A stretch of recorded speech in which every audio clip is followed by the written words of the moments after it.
السلام علیکم ورحمت الله وبرکاته و مغفرته. یا محترم ټلیفون را سره وکړي او پوښتنه یې وکوله او ډېر یې وژړل، زموږ هم تر سترګو اوښکې راغلې. محترمه یوه ښځه مې وغوښتله، د اکا لور مې وه، په ډېر شوق. بالاخره دې د یو چا سره لین درلودی. زما قریبان چې په خبر شول ژر یې واده را وکړي.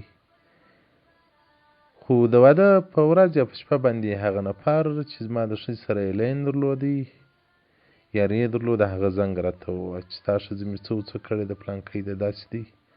د مقصد دا و چې راته طلاقه کړي، را پرېږدي. خو د ما ښځې ته ډېر وژړل، ډېر مې ورته وویل چې دا کارونه پرېږده، دا کارونه مه کوه. دې راته وویل زنا مې نه ده کړې، دغسې به لازم پیار و محبت لاس پې راچولي، خو زنا نه ده سوې.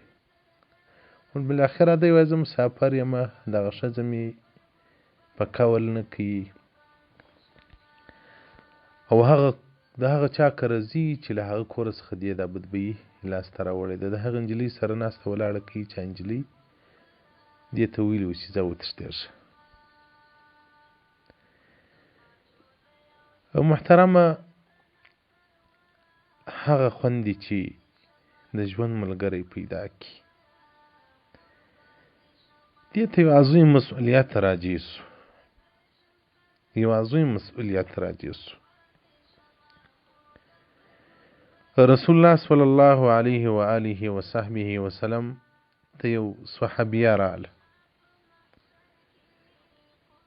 رسول الله صلی الله علیه وسلم ته وایي یا رسول الله، زه کونډه سوې یم،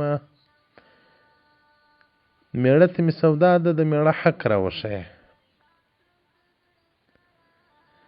که مې په وس پره و میړه به وکم، که نیک ښېبنم.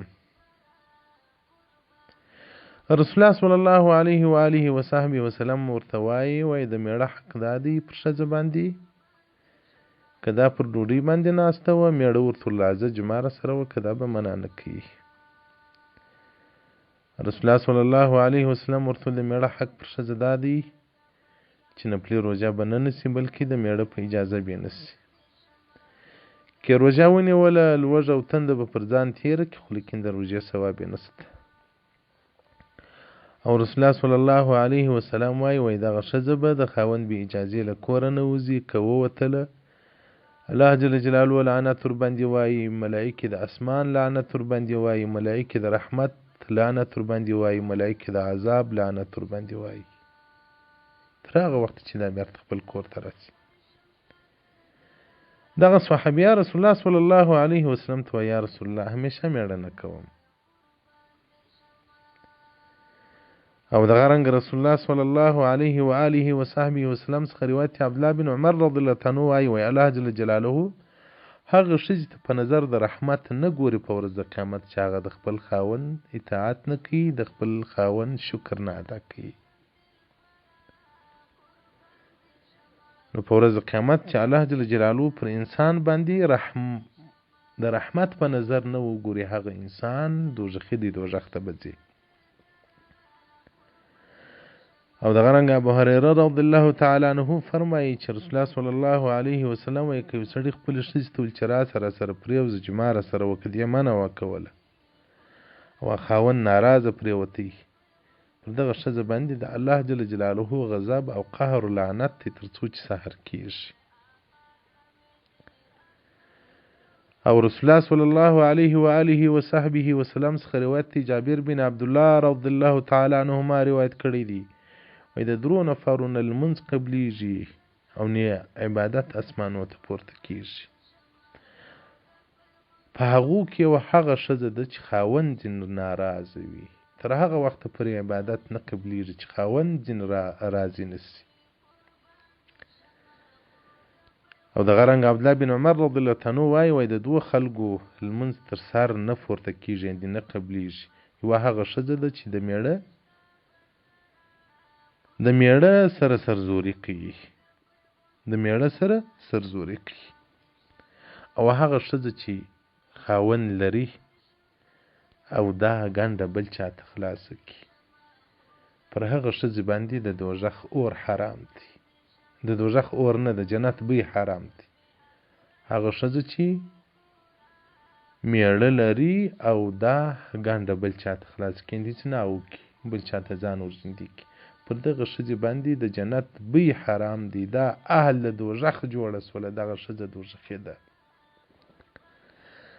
نو محترمه دغه ستا ښځه زموږ خور ده او په ټلیفون کې مې درته وویل هم چې هر وخت که رالې ته او ښځه دواړه راسئ او څه نصیحت به ورته وکړو. ښځې خبره ژر اخلي، خبره ژر ورباندې پور کېږي. دغه خور د خپل ژوند هلاکت و کندې ته نه د هلاکت و کندې ته دې ځان نه ور اچي، د دوزخ وشلو ته دې ځان نه ور اچي. پر ځان دې رحم وکړي، پر د خپل میړه دې رحم وکړي. هغه څوک چې ستا ورسره یاري وله، ستا ورسره تعلقات ول، دا شیطاني تعلقات ول. محترمې خور، که دغه خاوند تا طلاقه هم کړي، ته هغه هلک میړه کړې، خو خوند پر ژوند نسي اخیستلی.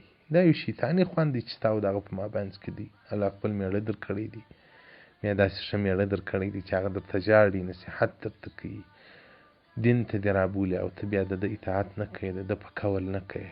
محترمې خور، دا د دنیا ژوند تېرېږي، دغه د دنیا ژوند فاني دی، ورځو قبر ته.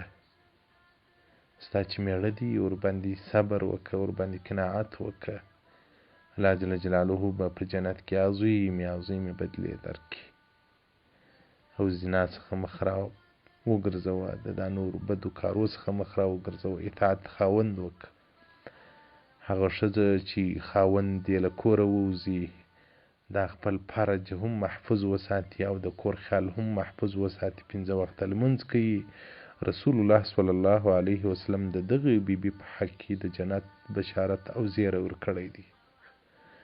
که غواړې چې اهل د جنت جوړه سي، که غواړې چې د الله جل جلاله په رحمت کې لنده سي، که غواړې چې د رسول الله صلی الله علیه و آله وصحبه وسلم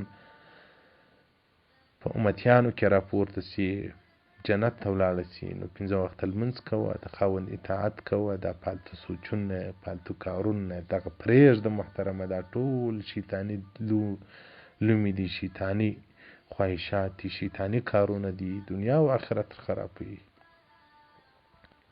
حدیث رقم 28 صفحه نمبر 78 الترغیب الترهیب جلد نمبر 3. والسلام علیکم ورحمة الله وبرکاته ومغفرة.